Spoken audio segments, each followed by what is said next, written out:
selamat pagi anak-anak. Pelajaran Bahasa Indonesia kali ini Ibu akan menjelaskan tentang mengidentifikasi urutan peristiwa pada teks fiksi dan teks non-fiksi. Ya. Nah, apa itu urutan peristiwa? Urutan peristiwa itu merupakan rekaman peristiwa sejarah yang pernah terjadi. Ya. Itu arti dari urutan peristiwa. Nah, lalu bagaimana cara menemukan urutan peristiwa pada teks fiksi dan non-fiksi? Nah, yaitu yang pertama membaca teks 2 kali atau lebih sampai paham, ya, atau membaca dengan teliti. Nah, dengan membaca teliti maka kita akan mendapatkan informasi-informasi penting, ya. Nah, lalu langkah yang kedua adalah temukan gagasan pokok pada setiap paragraf dalam teks tersebut, ya. Lalu langkah yang ketiga adalah tulis dalam diagram atau alur, atau disebut juga sebagai peta pikiran, ya. Nah, peta pikiran ini dapat mengubah informasi menjadi sebuah konsep, ya. Nah, itu tadi ada 3 langkah atau 3 cara untuk menemukan urutan peristiwa, ya. Nah, anak-anak, peristiwa dalam bacaan itu harus disampaikan secara urut, ya, atau secara berurutan, seperti itu. Nah, anak-anak, kalian masih ingat kan tentang teks fiksi dan teks non-fiksi? Nah, Ibu akan mengulang sedikit tentang perbedaan dari kedua teks tersebut. Nah, teks fiksi merupakan teks yang berupa rekaan, ya, atau karangan, ya, berdasarkan imajinasi penulis atau pengarang, ya.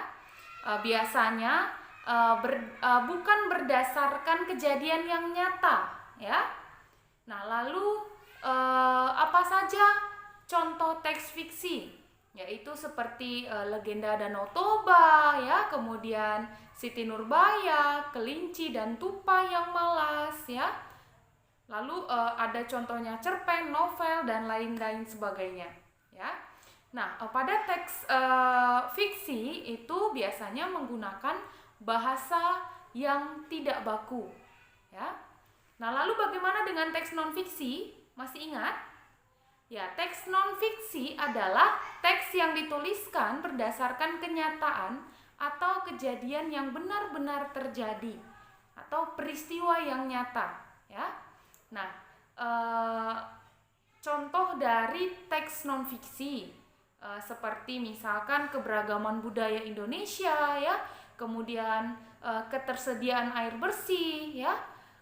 Lalu pada teks non-fiksi biasanya ditulis dalam bahasa yang formal atau yang resmi atau menggunakan kata baku, ya, seperti itu.